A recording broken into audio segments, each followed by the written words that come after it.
Salut, bonjour à tous, et hop, je disparais. Bienvenue sur ChaîneSword, et hop, je disparais. La chaîne du Wargame. Les effets spéciaux, c'est cool. Écoute, arrête de déconner, on est là pour bosser sur la v3.5, on a suffisamment de taf, je sais même plus par où commencer, enfin Je crois qu'on était sur les vétérans Battle Brother, mais de toute façon on bosse pour rien, on sait pas ce qui va se passer, on n'a pas suffisamment d'infos. Mais si, mais t'as les coups au point, t'en fais gaffe. Oui, mais ça peut changer, ça. Là on va encore faire une vidéo qui va être obsolète demain matin. Écoute, c'est quoi, à un moment donné, quand on sait pas, ben il faut demander à ceux qui savent. Exactement. Je sais pas, moi. Qui sait? Ben franchement, je vais te dire, de toi à moi, on va appeler le Portugal. Allez, on appelle le Portugal, fuck off, hop, allez, ça sonne.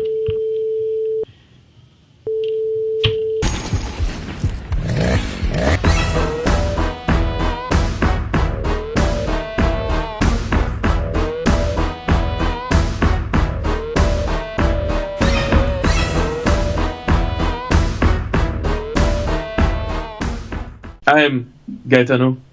Nice to meet you, Gaetano. Nice to meet you too. pleased to meet you. Unfortunately, I do not speak French. I learned French for 3 weeks when I was 7 years old, so... Okay, Unfortunately, I speak very bad English. and so, if you don't speak too fast, it will be okay. It will be okay. Okay. So, before all, we can start when you want. Yeah, well, however you want to do this. Okay, For me, it's okay. You guys edit it anyway, right? We are on. Yeah, we are gonna edit. Switch to the sunglasses. Just a little bit. Thank you. So, it's okay for us? Okay. It's okay for you? Yeah, let's go. Okay, fire when ready. Fire when ready. So you start? Okay. So just for a starter, very nice to meet you and very honored to have this chat with you. Because there is, as you say, many questions the French community have to ask. So that's a great opportunity for us to can chat with you about the v3.5. Thank you so much. Beta. And before all, I have a special question for you, Gaetano. After there's marathon weeks for the launch of this v3.5, how are you feeling? Good. I mean, you catch me in the morning, so I'm a little bit tired right now. But good. It's very cool. I have to say the beta is very exciting. It's so many feelings. I think there is I think I have to preface this by saying that I think it's a very different experience for me than it is for some parts of the community, because I think for a lot of people, they see this process and they're like, oh, this is crazy. Like, things change all the time. Like, people are complaining and like, this must be horrible. And I'm like, no, this is game design. This is amazing. This is fun. This is how it works. It's just, you make it, you test it, it doesn't work, you try again, you try again. And this is like, for me, this is normal. I've been doing this for, more than 10 years now. So it's amazing. For me, it's super fun. It's a very exciting time. I spent months and months working on this, alone, let's say. I did have a small group of people that helped me, with some feedback and stuff like that. But now, I make a change and there's dozens of people immediately typing I don't like this. Oh, this is cool. Oh, what about this? And amazing. I feel great. Because for us, OPR is amazing feeling, because we play Wargame before 25 years. Yes. And it never happened for us. That's the first time that we can witness the birth of a new version of the game. And that's also extremely exciting for us. And when we can witness the creative process, we can realize that being a game designer is not easy at all. Yes. That's why we were a little bit, let's say... That's why we react. Yeah. But that's great to hear you say that it's a good time for you too, because we were very bothered about that. It's a pleasure for us to see you happy. Yeah. Oh yeah, of course. Because we It's are very too cool. witnessing the birth of a new game. It's extremely exciting, and we are glad that you allow us to share that with you. So, if I have a question, it's not about why you want to improve your game, but more how did you do that? Because you created about what, more than 100 rules, and you create even more rules that you let into the side of the road during the process. So how did you come with all those ideas? Okay, so the way that I approached this was there were lots of parts of the process, but I think the core thing is that I started by literally looking at every part, every tiny moment of the game, and making a list. Literally from you decide your army to you roll the die to see who begins, to you decide the deployment zone, to how big, like every single tiny interaction, like, okay, you roll to hit, then the other part, and I had a list of every part of the interaction. And then I was like, okay, which are all of these that I can either manipulate or combine or mess with in some way? And then I made a huge list of rules. And then usually the way that it works, at least for OPR game design, because it's such a streamlined game, it's you do something big and then you cut. You cut. Then you have more ideas and it grows again, and then you keep cutting. That's just the process, right? Because it's a one-page thing. It's meant to be simple. So it started with a million ideas, and then it was like, okay, all of these don't work because they're too complicated, and these because they require too much tracking, and these don't work because blah blah blah, right? And then it became a smaller list, and then okay, new ideas. What can we do now? Okay, it grows, and then okay, you cut it again, and then that's how you try and find the sweet spot for this thing, and that's really the core of the process. It's I have dozens of files with just lists. That's Okay. that's the core. That's the core. So you take a big problem, you cut it in smaller parts that you can manage. Okay. Yes. That's not what I think, but I mean, you build game for what, decades? So that's very interesting to understand the creative process of someone that is customized to that kind of things. Because we are just players, so we don't have the idea of how you do it. We don't see that. Yeah. But Yes. thanks for you. Now we can see. It's very important to understand the process. Do you manage, for example, broken truths with the same process, or it's different because it's a product, not rules? So we do have very detailed processes for everything we do, especially as the company keeps growing. Because like when at the beginning it was just me, it's very easy because I remember everything. So it's like I know, okay, I'm releasing this day, and so I will make the Instagram post, and I will make this, and I will upload this, and I will do right. And so I just know all the connection. And by now, like we're a bigger company, and so we have an entire like management process, like project management process that we use with, you know, checklists and tasks and like different people that take care of different things. But generally speaking, yes, it's always you're cutting it down so that you know like what is the minimal thing I need to do, right? Like, oh, we need to do the transparent render, then we need to do the non-transparent render, then we need to do the render for the store, the render for my mini factory, we need to do the render for the colors, like and so everything is like in huge lists, and then it's just like, okay, who's taking care of this checklist? Who's taking care of that checklist? Who's taking care of that? When it comes to game design, I am the sole game designer at OPR, so the process is still very much me knowing everything, you know? And yeah, that's how it works. Okay, donc it's less management process than a creative one for the rules. Yes. Okay. For the rules, it's very creative. It's very creative. And I do think that there is an advantage in me being the only person that does it, because so I see this happening a lot, for example, now in the beta, where somebody would be like, oh, why don't you do this, right?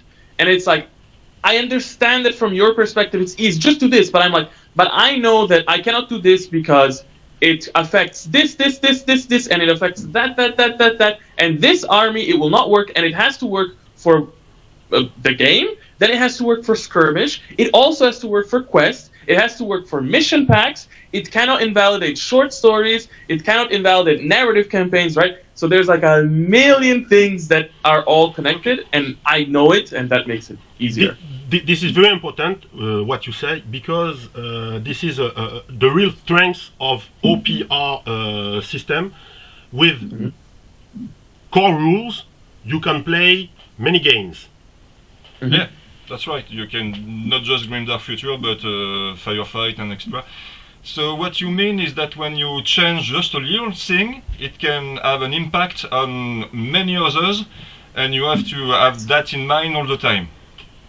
Yes, and also like I have to have a lot of things in mind. Like I have to understand the calculator behind it, because nowadays it's not just me that uses it; it's an entire community that uses it for custom books. So it's the same thing. Like I cannot just make a change without thinking, because it will affect me, it will affect all of my books, it will affect all of your books, it will affect so many things. And also, like, yeah, a lot of things is about like calculation. So for example, I'll give you a very typical thing that everybody says. It's like, why don't you make a weapon that when you shoot at the enemy and, you know, whatever, maybe you hit, then the enemy gets pinned, right? Like they take a morale test or whatever. And it's like, how do you calculate that? Because this is an effect that happens on a unit, but this is happening on a weapon. And you say, well, whatever, you have a weapon. Right, what happens when the weapon is on 20 models? Are you taking 20 morale tests? And then how is each morale test calculated? It becomes very complex where, again, like an idea might seem very simple, where it's like, oh, just do this. Like, why doesn't your weapon affect the to-hit roll of the enemy, right? Like, oh, you're shooting them, they get worse to hit. It's much more complicated because you have to understand the math behind it, how it gets calculated, how it all works together. Because, for example, if it was on one weapon, you have one guy that's affecting a whole unit, right? So the cost is very different. But you cannot take the cost of affecting a unit, let's say that is like, the cost of affecting a unit is 50 points, whatever, right? And then you put it on a weapon that goes on a unit of 20 models. So what is the cost now? Is the cost now 20 times 50? You know, then you say, no, that doesn't work. Like, you cannot have a rule that costs, 1,000 points on one unit. And then you say, okay, I do it per model. But you can't do it per model because what if one hero has one pistol with this rule, and now he shoots a unit of 20 grunts, and now, what, he paid 5 points, and now he affects... It's very complicated. Yeah. It's very Hard job. It may seem may seem a good idea at first sight, but the implications are too complex. Okay. Yes. Just another question that is important for us. You may have noticed that the French community may not have the same needs, the same expectations than The same feelings? or the same feelings than some other countries, let's say USA or something else. Don't say names. That's the first that comes in mind, or Germany. UK? So how do you take that into your mind when you design your rules? Because we must not have the same needs for a game. So I don't take that into account because it's like I can't. I have to design in an agnostic way because it's not just about like, oh, you have a community in France and in the UK and in, but in your community there are sub-communities and sub-communities, and you can design for all those. But here's the thing: all of these communities are, it's a Venn diagram, of course. They're this size, but the community of people that are at home and they only play with their friends or their family or their children, and they never go on Discord, and that's 10 times bigger. So there's a silent majority that we're also designing for that we need to take into account. So I can give another example. For example, we're doing the beta now, right? And like a lot of people are asking, like, oh, it would be very helpful if you gave us, a paragraph or so about what are your intentions with every single army. And I'm like, I understand it from your perspective. You feel like you're part of this collaborative process, and it's great, but I need to design for people that will never read my thoughts. Okay. It needs to work without knowing why I made it and why is it. You need to just be able to pick up the game and be like, ooh, this feels nice. Because the majority of people experience it like that. They don't experience it in a club. They don't experience it at a store. They don't experience it with a community, not competitive. They experience it at home with their family and their friends and their children and whoever it might be. So we cannot take into account specific communities in that sense. Yeah, that seems logical. It seems we all need is a balance game. Mm-hmm. Yes. Okay. The same page, do you consider the competitive play when you design a rule? Yes and no.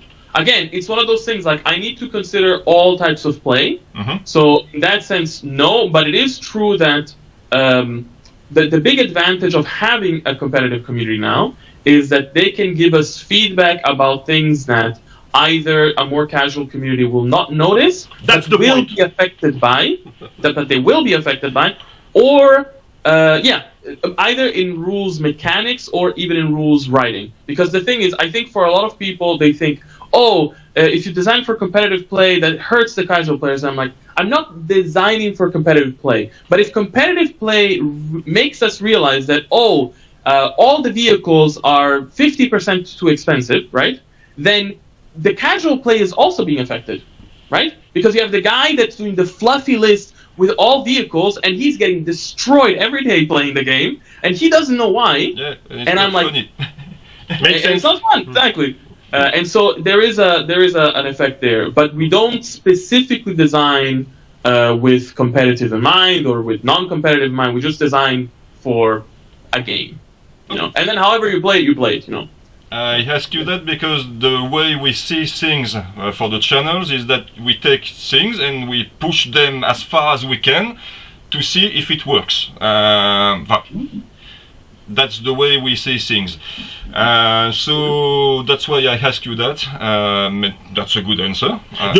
Yes, makes sense. The most important for us is not the competitive, the narrative play. It's the way our way of life is that we must take pleasure in the two sides of the board. Yeah. Hmm? Yes. And being more concentrate of the gameplay itself more than in the rules. Yes.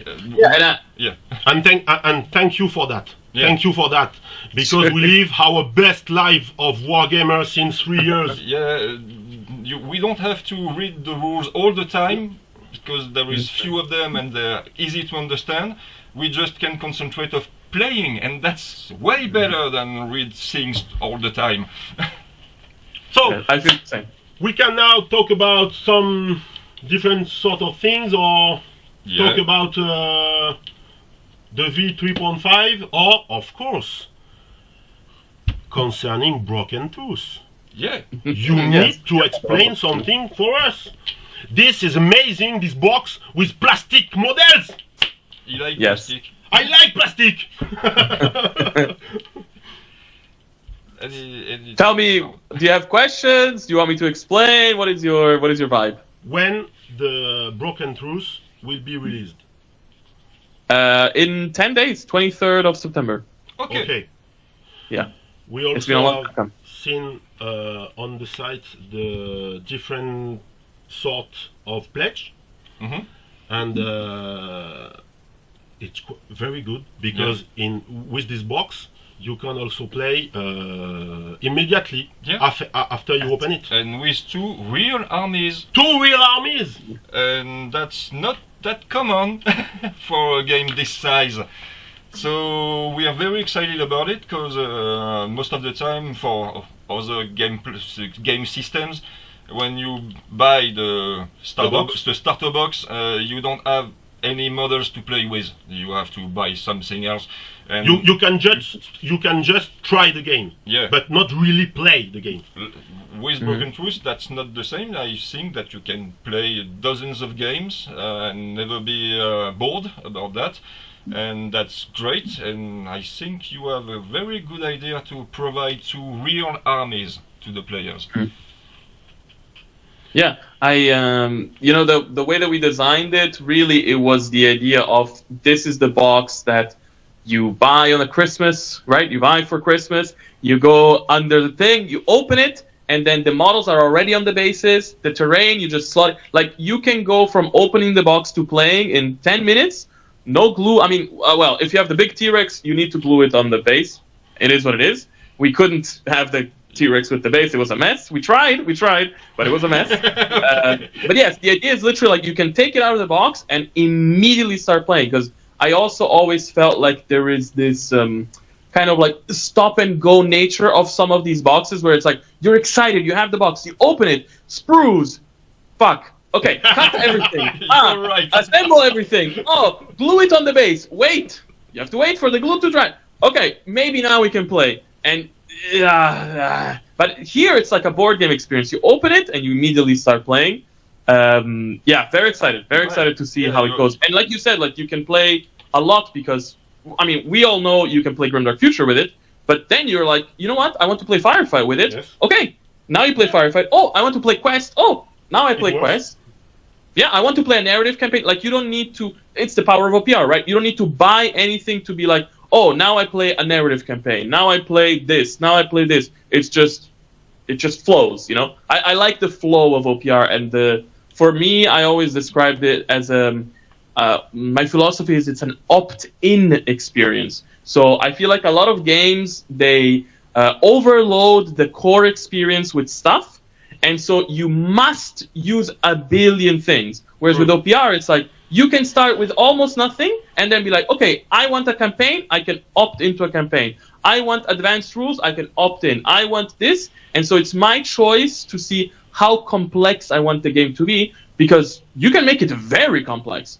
But it's funny that a lot of people, especially when they first find out about OPR, they say, oh, I want to make it more complex. But what we found that is in the long run, most people go back and they just play the core rules. Maybe they take the advanced actions. Maybe they take, the new maps and stuff like that, a couple of Scenarios, but most people, but most people are like, they don't use the command points. They don't use none of that. They're like, I'll keep it simple. That's why it works. Yeah, you can build your own game when you feel it.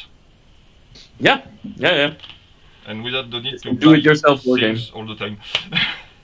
Yeah, and you can even build your own armies. Yeah, you can literally build your own game if you want. We don't make that very often, but yeah, that's an opportunity you have, and it's great. You have models that you don't know what to do with, and you can create an army over it.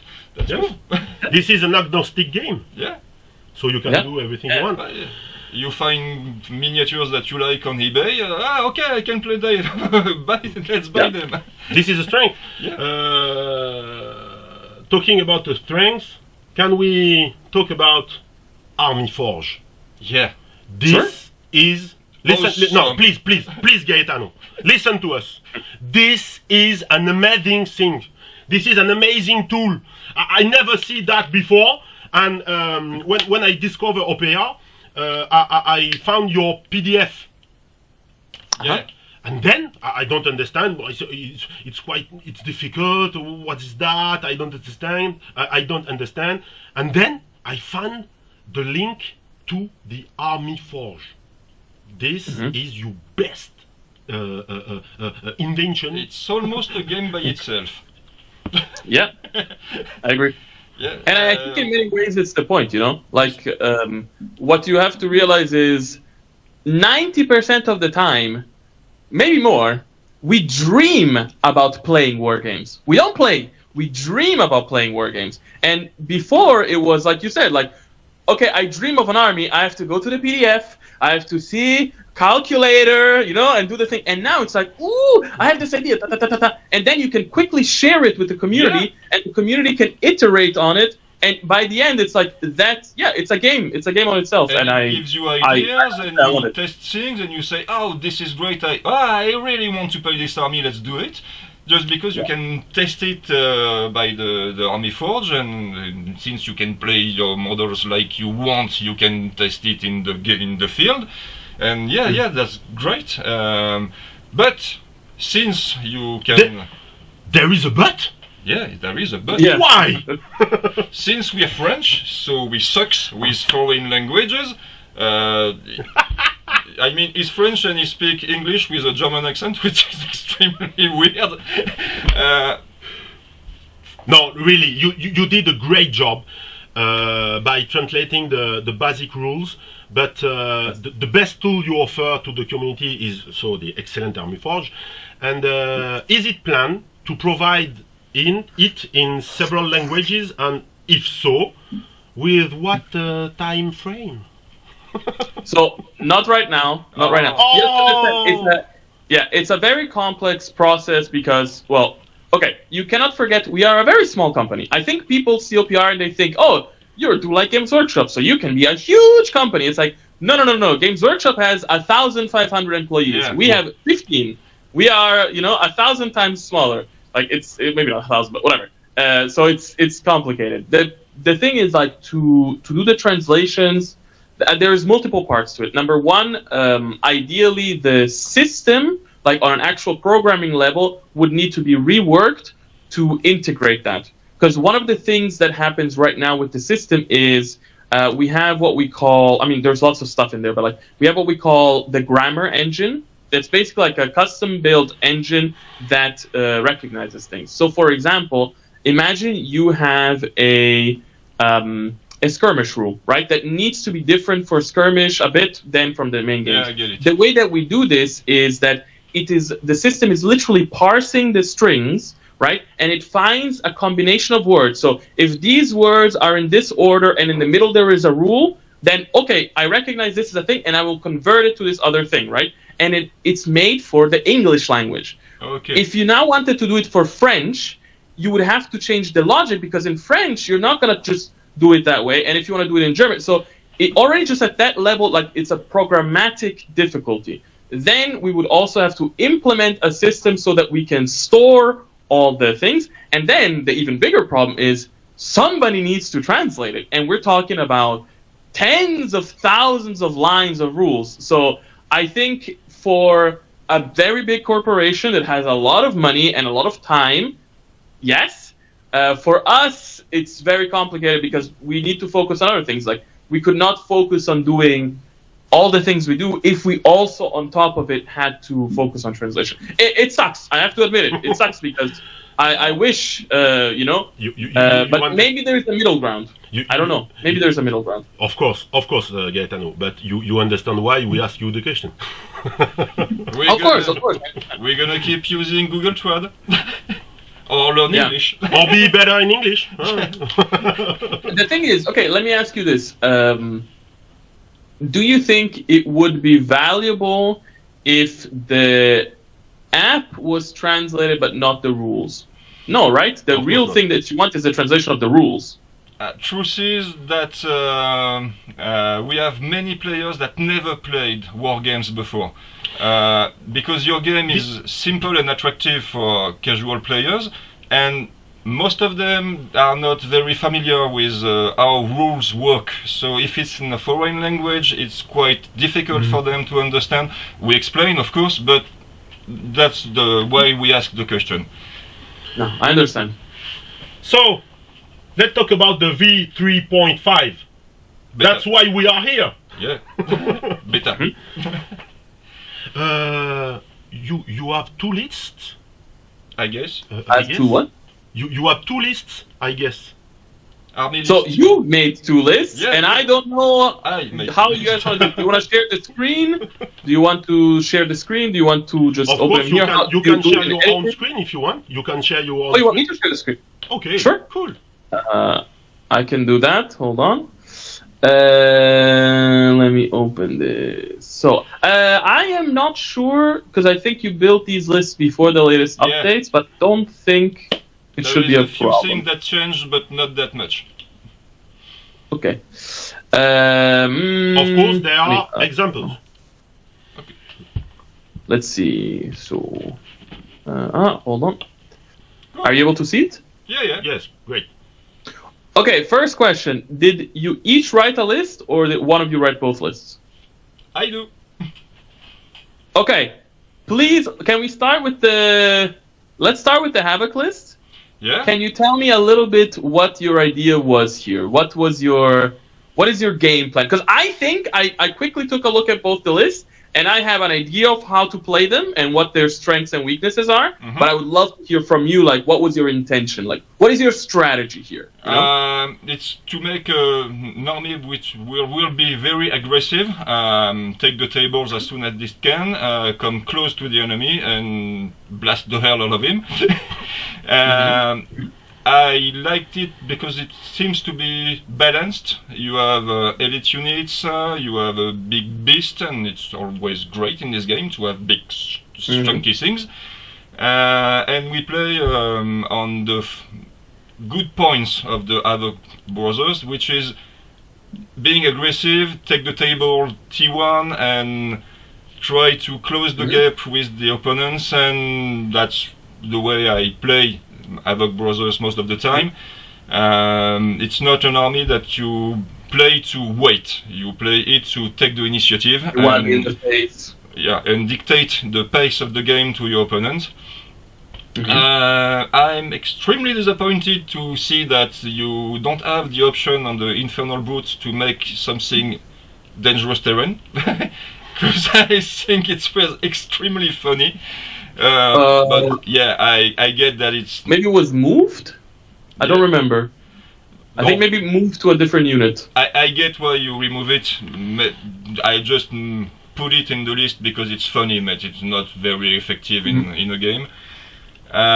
So it's close combat, short range firefight, and that's how I made it.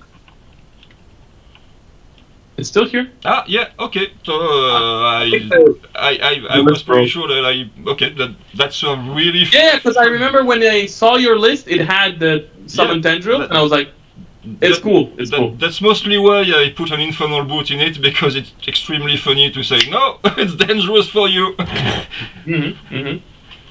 Move at your lip and speak. So I have a couple of questions that I'm curious about.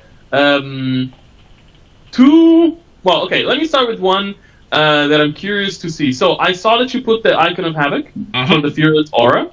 I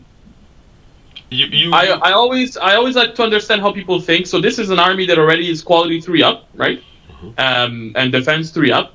Why do you find it important to put Fearless on this unit? Since it's an army you have to take risk to play with, you have to expose yourself, you have to create the game.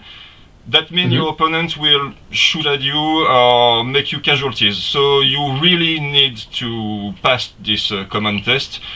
And 2+ is very better than 3+. So since you will not wait hiding behind an element of terrain, you have to make choices, take risks. I think that you can't play without that. You really need it, and that's great that you have it. In your mind, is this unit here the one that for you is going to focus on holding objectives? No. This one is to come as close as you can and hit the most dangerous unit of the opponents and remove it from the field. For objectives, more cultists. And the Infernal Brute too, so you put it on an objective and it holds it by shooting. No, this one with Scoot, you take the table, you charge as soon as you can, and you try to grab the most juicy unit of your opponent and beat the shit out of it, if you can. Okay. Because you have a lot of AP.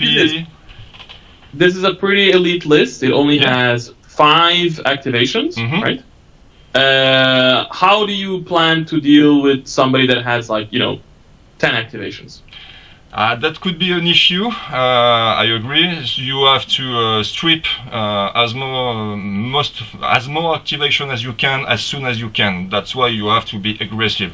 If not, clearly you're gonna lack the resources to keep playing while the game advances. That's why you have to be extremely, aggressive. That's the best word I can think about. Yeah, I understand. But I yeah, feel you're like, right. That's an elite list. You have to take yes, risk.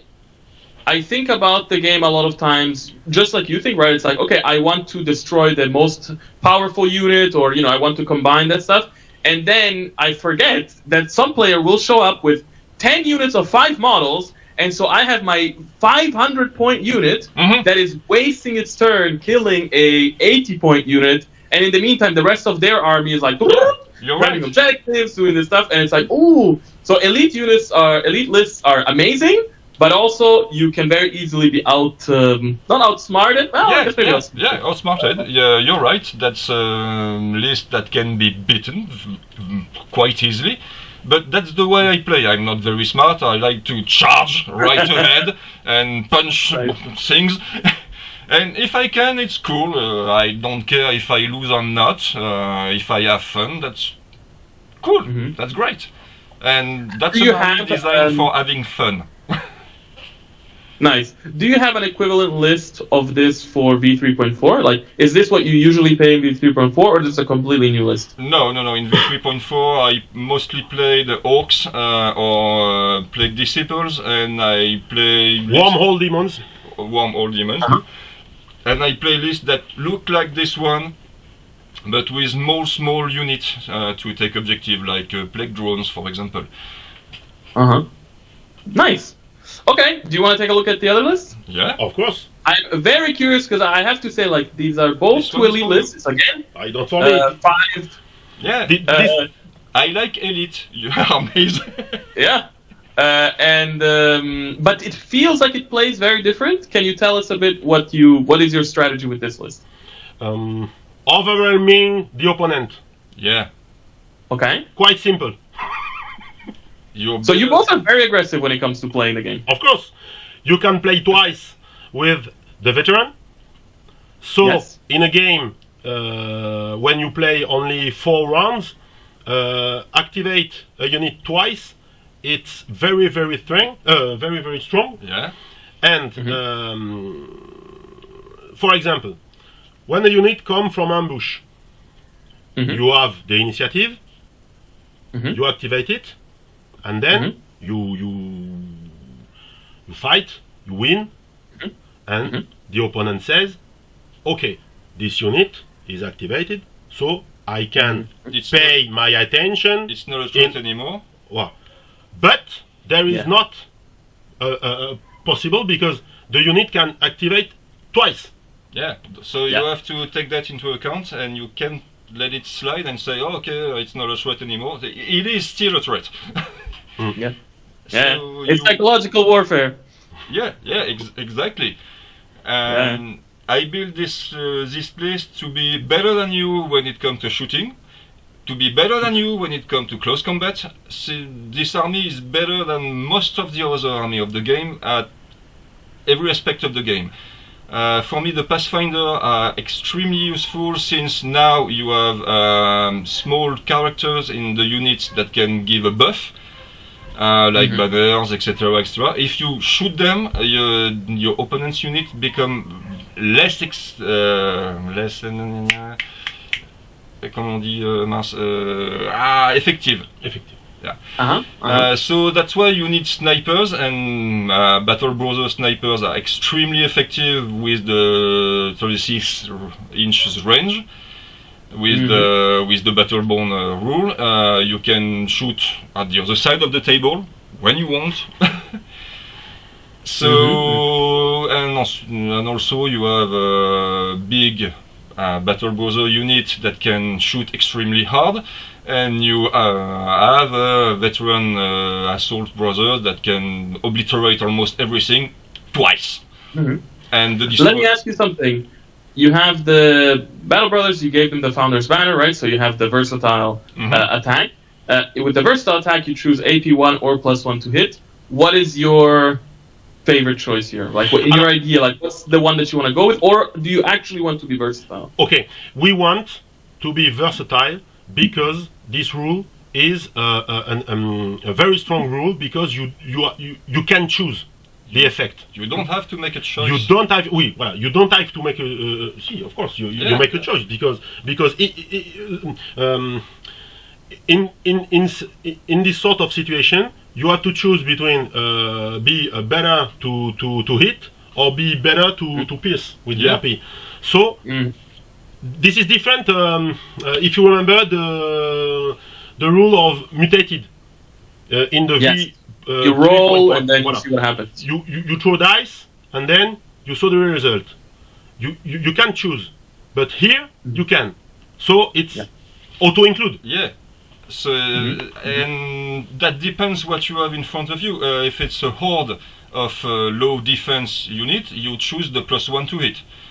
If it's a smaller unit with high defense, you choose the +1 to AP. So you can fight almost everything without just, you have to buy it when you build your list, and when you're in the battlefield, you don't have to think about it. You don't have to make a choice anymore. You don't have to think about the army list of the opponent, because it's always a good choice. Yeah. So you buy it. Yeah, that's right. That may be a little bit they're only a bit too strong. Yeah, if you ask me, I like the idea to make a choice. Your unit is good for something. It may be okay for something else, but it wasn't supposed to be good for everything. As but you pay for this. Of course, you pay for it. Of course. But it was every single point it cost. When you look at the destroyers, they are extremely good against high defense, monsters, battle tanks, etc. But if you fight a horde, useless, pretty much useless. The Battle Brothers, but you can adapt to what you have in front of you. Nice. There is and I think for me, the design space that I was trying to hit with the Battle Brothers is they are good at everything, right? So they get the Battleborn, so plus range or plus charge. You have versatile attack, so you choose one or the other. So the idea was not to just be like, oh, okay, you're just really good at this one thing. It's like, that's the whole point. They get to do a bit of everything, especially because if it's an army that is usually played by a lot of beginner players, if you're a beginner, you have a hard time making a choice before the game. Like, should I make it? And so it's like, hey, don't make a choice. Play the game and make the choice as you play the game. Of course, you are paying the points for the ability to make a choice, but that's the vibe that we're going for with the Battle Brothers, with vanilla Battle Brothers. It's okay. That's why we are on beta. It's okay for us. Huh? Yeah. There is a guy, Jedi, on the French community that say that maybe the versatile attack aura will suit the veterans better than the Battle Brothers. That will reflect the fact that they are veterans. So that's why not. But so like giving versatile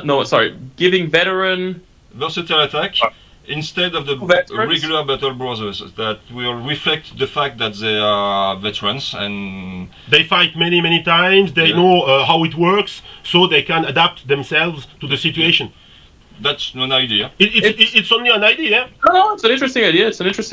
Because the thing is, like, there was so if you know, in the v3.4, the combat veteran rule gives you +1 to hit in melee and in shooting. Yes. And the reason I changed it is because that kind of it's an end game rule. Like, everything is 2+. So the moment everything is 2+, I cannot give you reliable weapons. I cannot give you any interesting rules, because it's like, what can I give you? You already are at the max. Yeah, so right. I did not want to. You're right. So I wanted to remove that. I do think it's an interesting idea to have versatile attack as the veteran rule. Maybe. Right now, there are actually 3 types of versatile. I think there's 3 in the game. There is versatile attack. There is versatile range. And we have one called versatile defense. I think those are the 3 ones, and each, like, different armies get access to them. So imagine, again, talking about knock-on effects, right? If now we decided that, okay, veteran units get versatile attack, right? That means every army in the game that has veterans would use that, which means that now I have lost a rule that made the Battle Brothers feel different than other armies. Because now I get to 5 other armies. I get the idea. It's complicated. It's a knock-on effect of everything. But nice lists. You have a good job. Yes. I had another question here, more from a feeling perspective. How do you feel about evasive 2 shooting? In that case, that can be very useful for the Pathfinder with the stealth, evasive 2 shooting. I think it's a good rule overall. It's maybe a little bit too strong for the Battle Brothers, since you shoot farther than the others, and they can shoot back to you since they have -6 to their range. So the only thing you can do against some Battle Brothers is to rush in their face and hope you can go in close combat range, and cross the gap. That's why I put this rule in this unit, which means your opponents have just one option, and it's to rush you, and being punished by the veteran Assault Brothers or the Destroyers. Mechanics. Nah. Either you stay at long range and you get obliterated by my firepower, or you try to close the gap and you're getting punched in the face. But then also there's a lot of armies now that get a bonus when they're 12 inches from you, right? Yeah. So now and you have they are double incentivized. Yeah. Oh, I have to say, I enjoyed the beta because we do a lot of new things. Unstoppable. Huh? It's way better than Lock-on. Because with the new mechanics, with bonuses, maluses, Unstoppables, in my opinion, works better. And it's simpler to explain. You have no bonus, that's all. No regen, nothing. You just throw your dice to save, and that's all. Of course, you have to pay for it, but it works. And in a perspective to make a simpler rule to understand, that's great because you have no bonus. That's all. I mean, but here's the thing. Again, talking about complication of like game design and stuff like that. So, for example, right now I'm tweaking the unstoppable rule because there was a problem with the wording. So sometimes. So the original way I worded it was like it ignores negative modifiers to this weapon, it ignores positive modifiers on the enemy, and it ignores the wounds cannot be ignored. Right? Okay, easy. We all play war games. We understand it. So immediate problems. Number one, some people think that its wounds cannot be ignored. They think that means you cannot block the rules at all. You never roll defense. They think every hit they make is an auto wound. Complicated. But then there's another problem, which is, okay, you have the ignores positive modifiers on the enemy, right? Now you have a unit that has a mount that gives it defense, right? So imagine like your base unit has defense 5+, you are a jackal, I imagine. You put him on a big monster and it gives you defense +3. Yeah. Okay? Same goes for the T-Rex. Yes, for the T-Rex, perfect. So, should Unstoppable ignore that? Because in my mind, it shouldn't. Yeah. Because that's setting a difference in the defense. Basic defense. Right, but the thing is, the way that we word things in the game on purpose is you are actually never changing the stat. You're changing the modifier to the roll. Yeah. So, alright? Okay, so now, Unstoppable, it means if you have a T-Rex that gives you defense +3, it ignores the defense +3 of the T-Rex, but that's not the intention. And so now you have to go and find a way to write. So I rewrote this rule 10 times already, and I'm sure I will rewrite it 10 more times before the end of the beta. I get it can be tricky to understand. Okay, I get it. But overall, it's a good rule. I like Unstoppable. We really enjoy the way the beta takes, because it's complicated for us to understand all the modification every 48 hours the beta change, but it's normal. It's normal because we talk about that. We make retakes, playing games.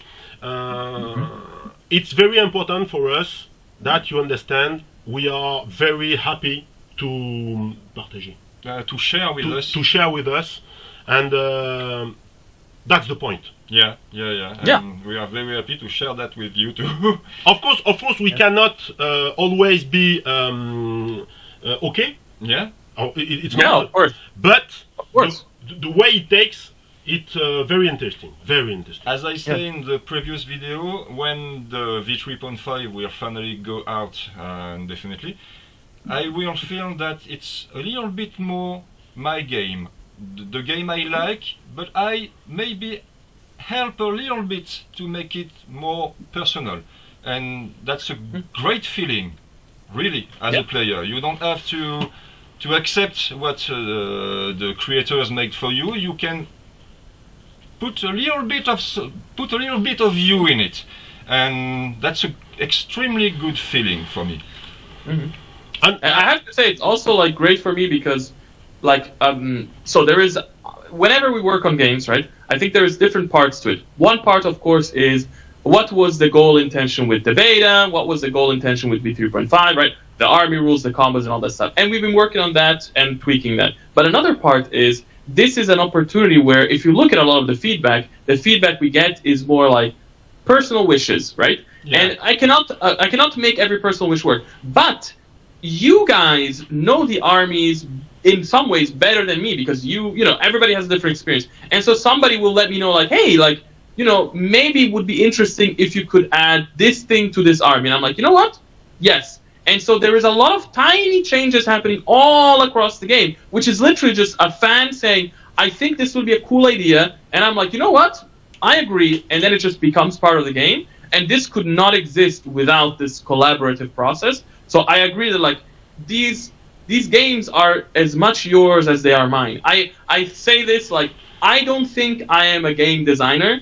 All I do is react to feedback. I am just here as a servant of the community to take your feedback and put it in the games. Because, yeah, almost everything that I do, it's based on community feedback. Like, the amount of ideas here that it's just like, I want to do it because I think it would be cool, very little compared to the amount of things that it's like, okay, the community let me know about this, and so I'm changing this, and they let me know about this, and so all of the changes are because of the community, which... But about what you just say, that's great to hear that you want to please us.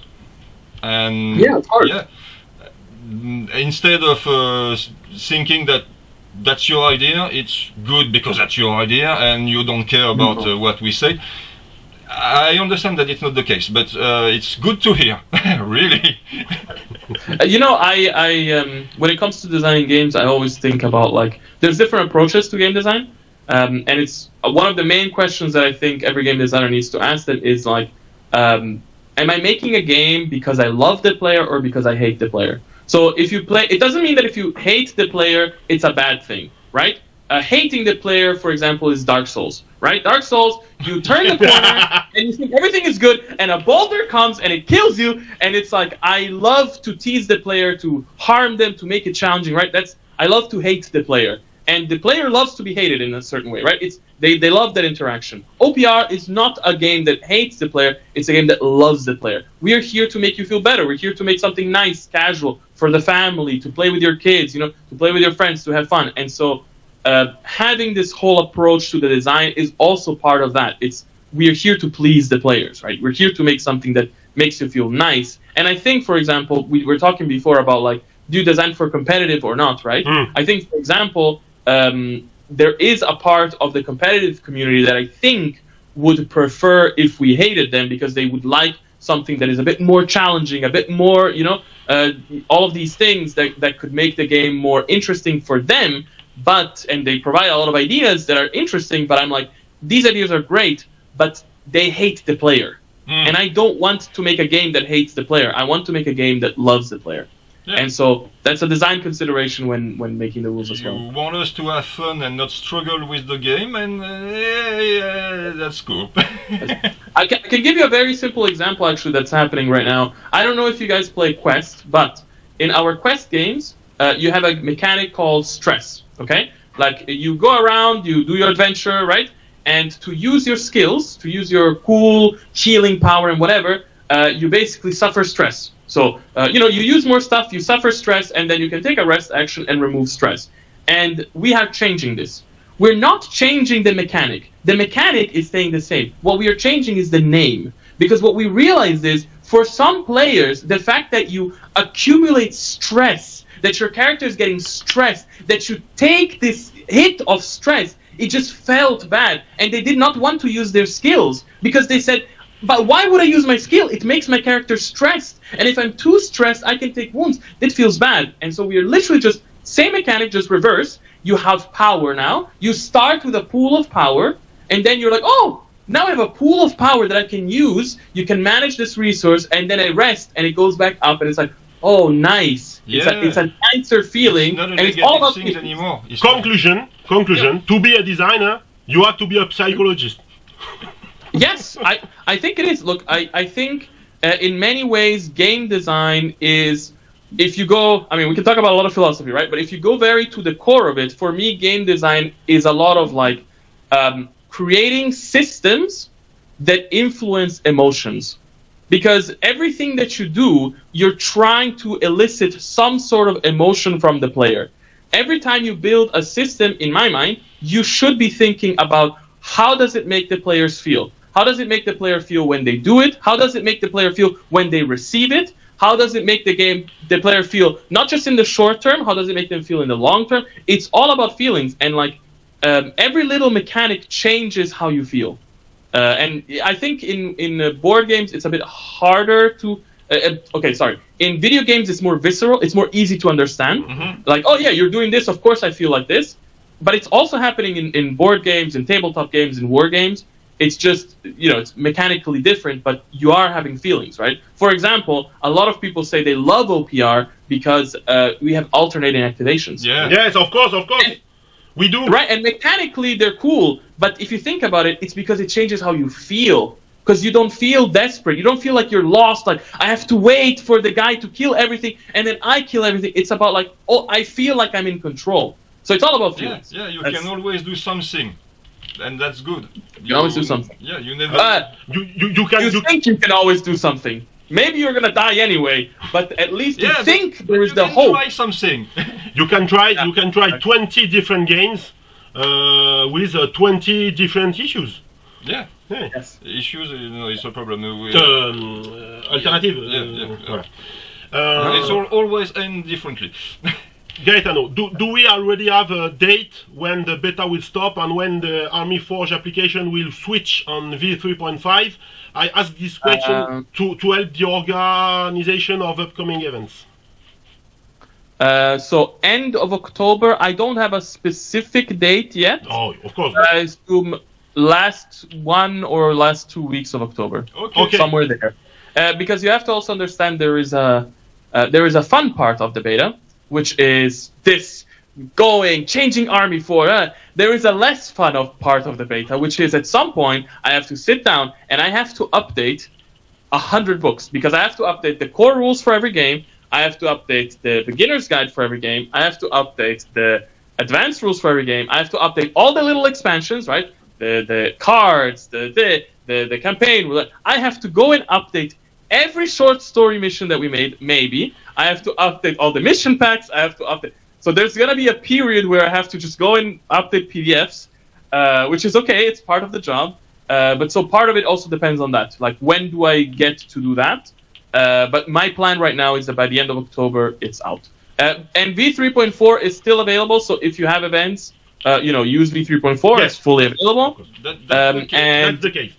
Yeah. And if you have an event happening in the weeks of the Switch, what I always say is tell people to make their list, print it as a PDF, Of course. and lock it in by X date, and then everybody has their PDFs, and then, it's done. But I will let people know the specific, like, once we know it, I will let people know the specific date so that they know when is the cutoff to save your PDFs, save your lists, and all that stuff. That's quite good. Gaetano, we really want to thank you for this discussion, and we hope sincerely have another one, maybe for the release of the beta. Yeah. Maybe.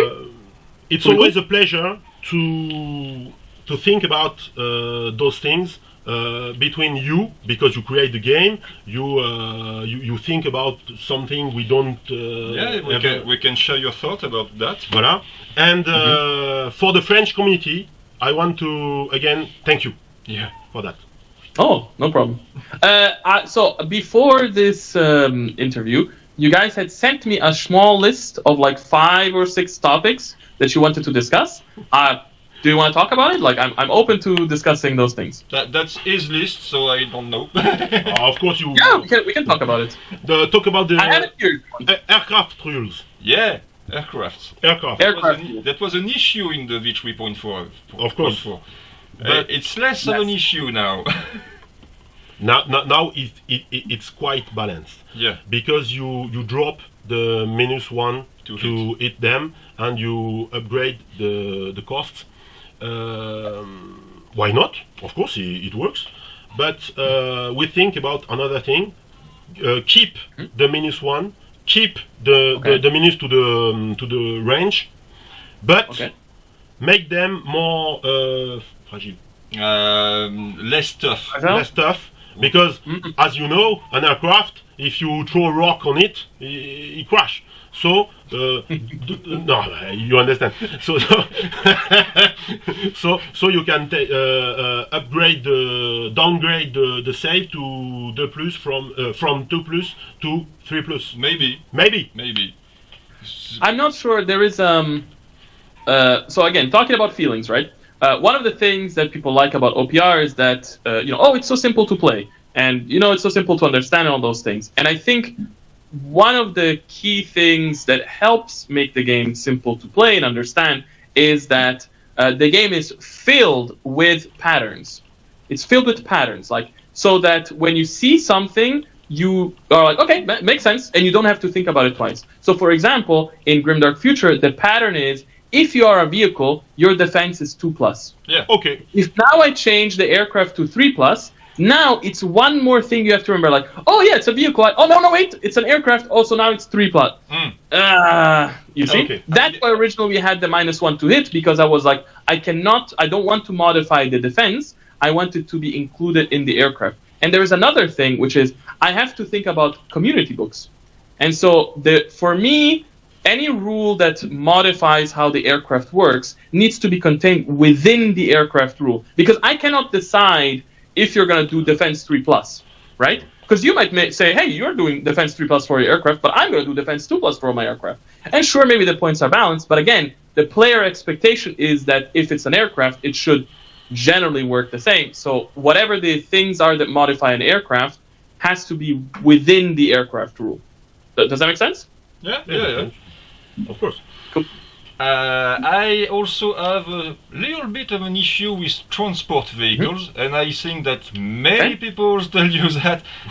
I would like to play a shitload of trucks for my boys, but they're quite fragile, and since they're destroyed, your unit is useless for almost one round.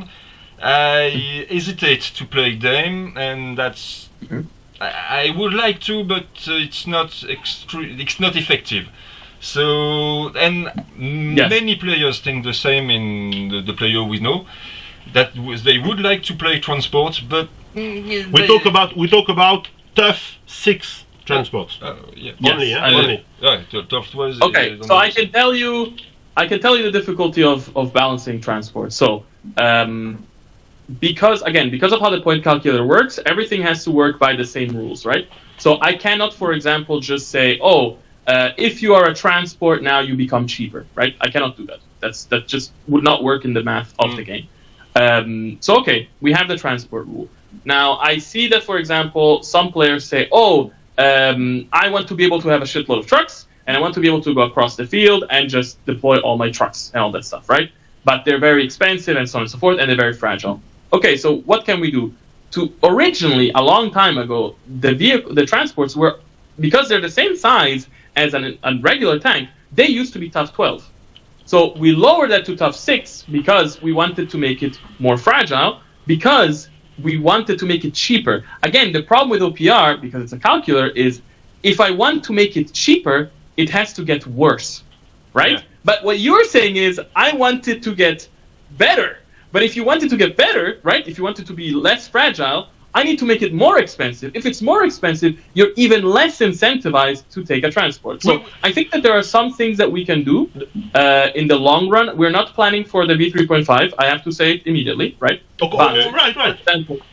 There are some things that we can do. For example, we can remove impact. That would save a couple of points. But it's not a big impact of points. We could maybe tweak down the cost of transport. That would lower the points a bit as well. Maybe that would save you 10 points. Maybe removing impact would save you 10, 15 points, depending on the thing. Another thing that we could do is we could have... so right now, when a transport is destroyed, you are shaken and you take a dangerous terrain test. That's the point. That's the point. Wait. It has to be shaken. Why? Because else it's too easy. Else there is no risk.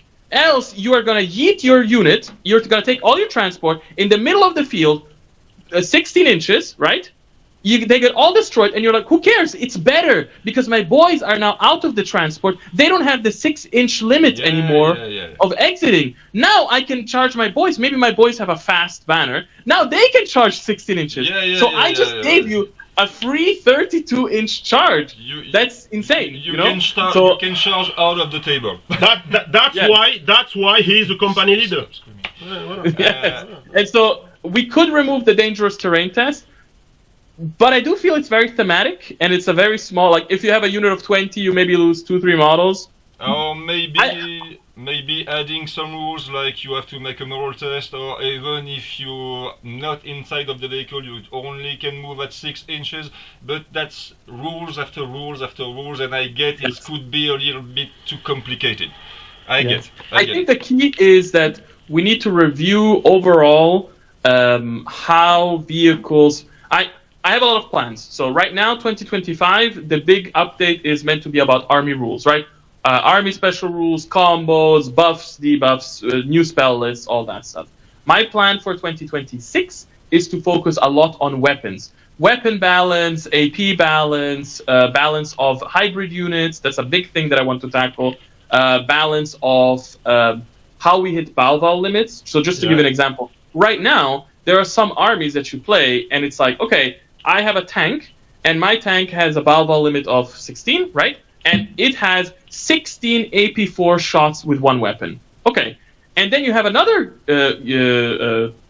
army that has another vehicle, T12, right? Balval 16 limit, right? But they have one weapon that's 6 attacks, AP4. They have one weapon, which is 2 attacks, blast 3. They have one weapon. So one of them is hyper-focused, right? And the other one has to take a lot of things. And I want to find a balance there where it's, you don't have these extreme cases of the, and also hybrid units and all that stuff. And then my plan for 2027, I know, a long time from now, that would be an actual, what I'm right now defining as a unit rebalance process. And the idea there is, so the way that we have, right now, we don't have any unit categories per se. There is no cavalry unit rule or, war machine unit rule, whatever. We see that with light vehicles, heavy vehicles. We see that on the v3.5. Right. And so, let me finish.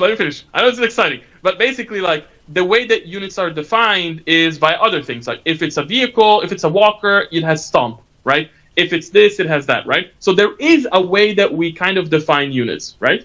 And my point is I want to review that to make it better. So for example, one of the things that right now happens a lot with vehicles is you have a tank, right? Your tank has impact, your tank has fast, but your tank is shooting. It doesn't care about those two things. So I want to go and rework it so that basically we can better improve that. Wait, that makes no sense in English. That we can improve that so that it's a bit better. And then also, for example, we were talking about transport. Maybe it would make sense that transports don't have impact. Maybe it would make sense that transports can start with no ranged weapons if you don't want. Maybe transport could start with no fast and you choose to take fast, right? So, like, the point would be like, you reduce the cost of the thing and it becomes a choice. Do I want my transport to be a faster transport? I pay points for it. Or do I say, I save myself the points so I can have more transports? They cannot get as far, but they're still defending my troops on the way.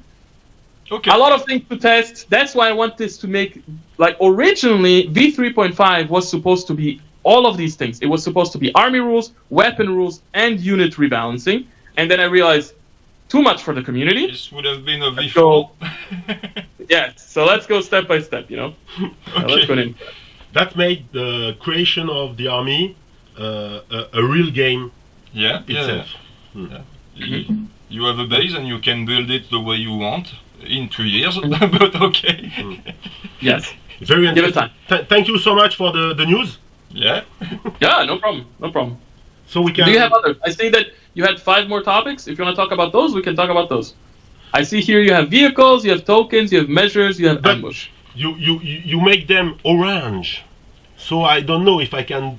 Oh, no. We can talk about everything. We can talk about everything. Tokens, I think it's a good thing that we don't need that much token anymore, because that's just Yes. annoying. So it's good the way it is. You need a few tokens just to Right now, to keep in- it's cool. Yeah. Right now, it's cool. It's cool. Yeah. You in my opinion, OPR need to be an accessible and clear game, and it must not lose this identity. Yeah. Voilà. Mhm. And il est arrivé. It happens. It happens. So now it's okay. That's the way it is. That's the same with the measures. Yeah. Yeah. This is a dynamic game. Yeah. So if it's you have okay. to measure everything all the time with your opponent, because I don't know if it's 6 inches or not, let me see, it takes too much time, and it creates tensions over the game. So the fact that you remove most of it is great. There is just a little issue, if you ask me, about throwing dices when you have to wait your opponent to throw his defense dices, and if he make a 1, there is a special effect. That means that if your opponents don't keep in mind that he don't need to touch his dice before you see that if he makes ones or not, it's an issue. I have the problem last weekend. I played with a young guy, and he throw the dice and say, I miss, let's say, 5 saves, and take his dice without remembering if it's 1 or 2. That means that you have to reroll everything, because my special effect doesn't work if I can't see what he did. That's a minor issue, but you have minor issue. You have to remember your opponent, so please Yes. don't touch your dice. Let me see. Yes. We are Yes, I think with those things, you just have to let the people know, right? Like, Yeah. just like, okay, hey, take this. By the way, every 1, it's an additional wound. And they're like, okay, let me check. Of course, And then- of course. Since I personally don't like to have someone over my shoulder all the time looking what I'm doing, it could be a minor issue. You have to explain before the game starts that you please don't touch your dice. I need to see what happens. No, for us, there is no issue right now. There is discussions, there is arguments maybe, but this is very interesting for us, because you can keep this game simple, you can keep this game fast, you can keep this game Easy to learn. voilà, easy to learn, but even if it's easy to learn, you have to pass a long, many games before. Way to improve your skills, Voilà. and you can always improve your skills. He's a good player, but he keep learning all the time, and that's good. You have an issue with ambush, I guess? No, ambush. We don't need to talk about that, because there is a balanced game. To keep the game balanced, you have to remember that in this sort of game, 4 rounds and alternative activations. You want to keep the initiative when you use ambush. Then ambush is a very strong rule, because if you are a good player and you understand how it works, you can quite wipe your opponent with everything you want. Yeah. You can play full ambush, that's what we call ground zero. You can counter that kind of gameplay, but there is not so many ways to counter it, which means if someone play full ambush, the game, the first game is okay, the second one is and the third one is boring. So not too many ambush, maybe. Maybe there is something to do with the repellent aura. Yeah. You can take the units Far away, but from a model, not the unit. Yes. So the guys can work with that, and many of the ambush units can access to fast, to flying. So it's difficult to les repousser. To keep them away. It's interesting you talk about the ambush repel thing, right? Yeah. So one of the things that this is actually like a thing we had spoken about a lot with the community maybe 2 years ago. It was a project I kind of started, but then I stopped at some point, which is basically like I think it could be an interesting tool for the players. Yeah. If right now some armies have heroes that have access, for example, to a hunting pet, and it gives the ambush repel, right? I think it could be interesting if every army on their heroes has the choice between a small thing, like maybe 3 different types of pets that are specifically created to interact with the game in an interesting way. So, for example, one of them is against ambush, another one is, I don't know, it's extra melee attacks. Another one is, I don't know. I have to think about it much more in depth because it would go on every army. But I think it could be an interesting thing because it's the same way, like it didn't used to be that every army had a caster. And then one day we kind of like really realized that like caster is like a Swiss army knife, right? Because it can do so many different things. And then it was like, okay, this is too important to not have every army have it. So every army has a caster now. Even armies that traditionally are like war demons traditionally do not have war demons. Yeah, and we now brought casters in there. So I think it could be interesting to have something like this, but it needs to be very properly thought through, and so on and so forth. So let me cook. Yes, let me cook. That sounds good because ambush is a good tool you can have, but it can be the best tool you can have, and that's an issue for me. And I think we talk about everything almost. You have something else? No, I just want again to thank you for the time you spend with us. You share with us. You share. Oh, my English! You know my English. Come on. Yeah. I'm better in English with a couple of beers. And it's too early in the maybe morning. One day. You guys are in Toulouse? Yes. Okay, so sometimes I go to Toulouse to meet Paul. Okay. Maybe when I'm there again, we go for a beer. He's a neighbor. And it was our pleasure. Be my guest. Yeah, my guest, of course you can. Right. Because I noticed that humans can have a better feelings with this sort of tools. Liquid tools. Thank you, Gaetano. Yeah. Thank you again. Oh, thank you guys. I wish we can speak, but we know your time is important, and we don't know to trop l'embêter. Yeah. Huh? And it's a weekend, we have game to do. We have to test swords. Yes, nice. Yes, good thing, by the way, just to let you and your community know, the plan is that I stop updates every Friday and only start again Monday. So every weekend, it's free to play. Great idea. You don't have to worry about you build a list and then, fuck, now it changed, and then you check the app and now it's different. No, the weekend is for playing. And even the week is for during work. the game. Well. Thank you, Gaetano. Have a nice day, and see you soon. I hope. Thank you. Bye bye. Bye bye. Thanks. Voilà.